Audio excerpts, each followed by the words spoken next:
त्रिकुट पर्वत के तराई में बसा हुआ एक गांव था हंसली। इस गांव में एक गरीब ब्राह्मण श्रीधर रहा करते थे, माँ जगदम्बा के परम भक्त। वैसे तो श्रीधर और उनकी पत्नी निर्धन होते हुए भी अपना जीवन यापन संतुष्टि से कर रहे थे, लेकिन निसंतान होने के कारण वे दोनों बहुत दुखी रहा करते थे।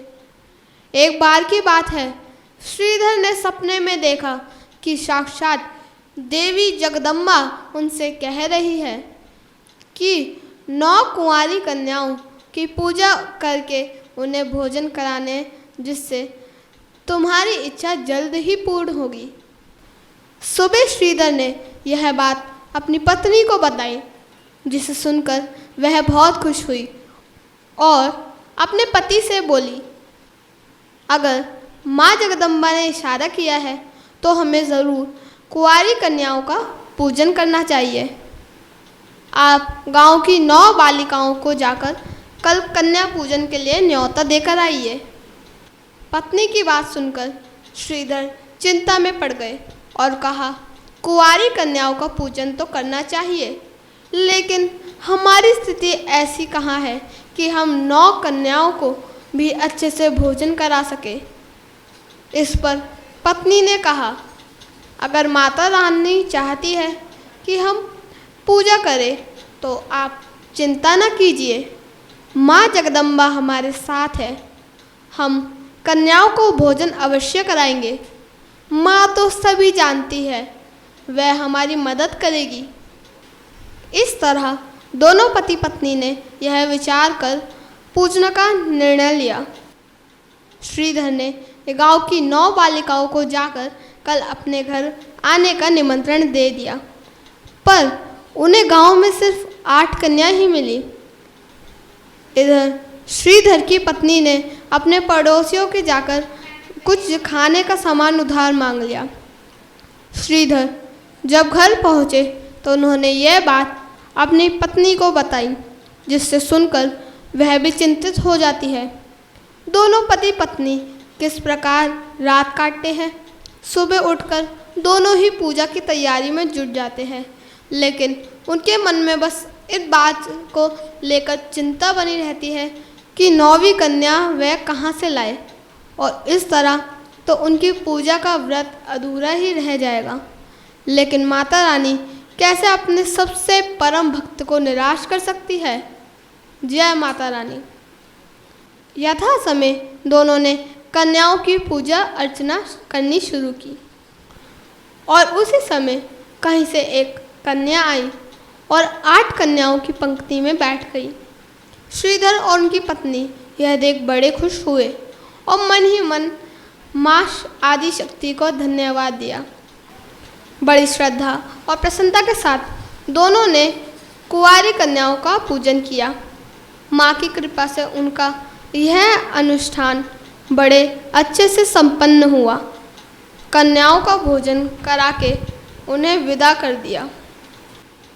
8 कन्याएं जो गांव से आई थी वह सब तो चली गई, लेकिन जो 9वीं कन्या थी वह अपने स्थान में बैठे बैठे मुस्कुरा रही थी। अब दोनों पति पत्नी का ध्यान इस अपरिचित कन्या की ओर गया।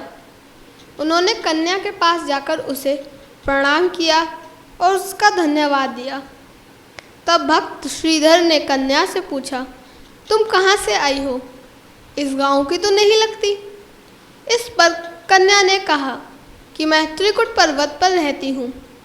जब मुझे पता चला कि इस गांव में कुंवारी कन्याओं का पूजन और उन्हें भोजन कराया जा रहा है तो मैं यहाँ आ गई और संयोगवश 9वीं कन्या का स्थान खाली थी।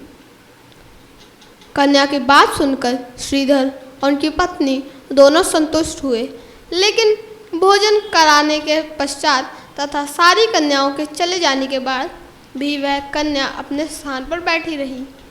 अपने स्थान में बैठी बैठी वे दोनों को देख मुस्कुराती। श्रीधर की पत्नी ने कन्या से पूछा कि तुम्हें अपने घर जाने की जल्दी नहीं है क्या? सारी कन्याएं तो अब कब की चली गई थी।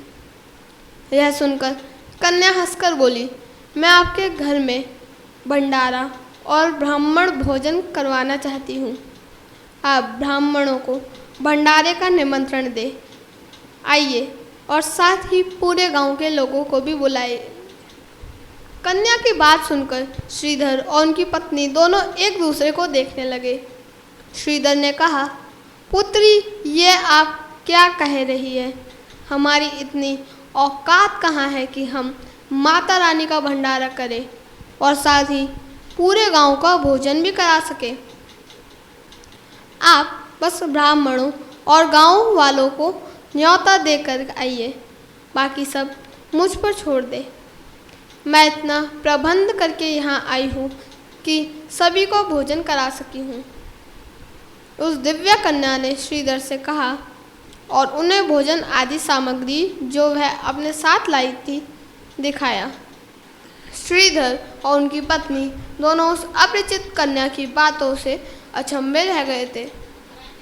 उन्हें समझ में नहीं आ रहा था कि यह कन्या कौन है और कहाँ से आई है। साथ ही यह भंडारा भी करवाना चाहती है और सारा सामग्री भी अपने साथ लाई है। इस तरह दोनों पति पत्नी ने कन्या की बात मान ली और पूरे गांव में सभी को बुलाने गए। श्रीधर ने गोरखनाथ जी और उनके शिष्यों भैरवनाथ सहित सबको निमंत्रण दिया। सभी गांव वाले तथा यह जानने के लिए उत्सुक थे कि आखिर यह दिव्य कन्या कौन है, इतना बड़ा आयोजन अकेले कर रही है। सभी लोग श्रीधर के घर पहुँचे। माँ का भंडारा हुआ और तत्पश्चात दिव्य कन्या ने सभी को भोजन परोसना शुरू किया। गोरखनाथ जी और उनके शिष्य भैरवनाथ तो समझ गए कि यह कोई साधारण सी कन्या नहीं है। जब कन्या भैरवनाथ के पास पहुंची खाना लेकर, तो उन्होंने खीर पूरी की बजाय मांस और मदिरा की मांग की। तब कन्या रूपी देवी जगदम्बा ने भैरवनाथ से कहा कि यह भंडारे का भोग है और यहाँ ब्राह्मणों का भोजन चल रहा है। मांस मदिरा यहाँ वर्जित है। लेकिन भैरवनाथ जिद पर अड़ गए और माता को छूना चाहा। माता रानी भैरव के कपट को पहचान गई और धीरे से श्रीधर के घर के बाहर जाकर वायु रूप लेकर अपने निवास स्थान की ओर चल पड़ी। भैरवनाथ भी श्रीधर के घर से निकल माता का पीछा करने लगे। कन्या रूपी देवी जगदम्बा ने भैरवनाथ को उनका पीछा करने के लिए मना किया। फिर भी वह नहीं माना और देवी के पीछे पीछे चलने लगा। देवी अपनी गुफा में प्रवेश करती है। गुफा के बाहर पवनसुत श्री हनुमान जी साधु वेश में माता की रक्षा के लिए स्वयं विराजमान होते हैं। वह भैरवनाथ को चेतावनी देते हैं कि इस कन्या का पीछा करना छोड़ दे। यह कोई साधारण कन्या नहीं है, साक्षात देवी आदिशक्ति जगदम्बा है। तू उनका पीछा छोड़ दे। भैरवनाथ हनुमान जी की बात नहीं मानते और इस तरह दोनों का युद्ध शुरू हो जाता है। माता स्वयं महाकाली का रूप लेकर भैरव का संहार करती है। अपनी मृत्यु के पश्चात भैरवनाथ को अपनी भूल का एहसास होता है और वह माता से क्षमा याचना करता है। माता जानती थी कि इसमें भैरव की मंशा मोक्ष प्राप्ति की थी, ना कि उनका अहित करना। तत्पश्चात देवी ने भैरवनाथ को सिर्फ मोक्ष ही नहीं प्रदान किया, बल्कि उसे वरदान भी दिया कि जब तक मेरे दर्शन के लिए आया कोई भक्त तुम्हारे दर्शन नहीं करेगा, उसकी यात्रा पूरी नहीं होगी। और देवी सदा के लिए उसी गुफा में 3 पंडियों के रूप में ध्यान मग्न हो गई। माँ काली बीच में, माँ सरस्वती और बाएं तरफ माँ लक्ष्मी के रूप में माता वैष्णो देवी यहाँ विराजमान हुई।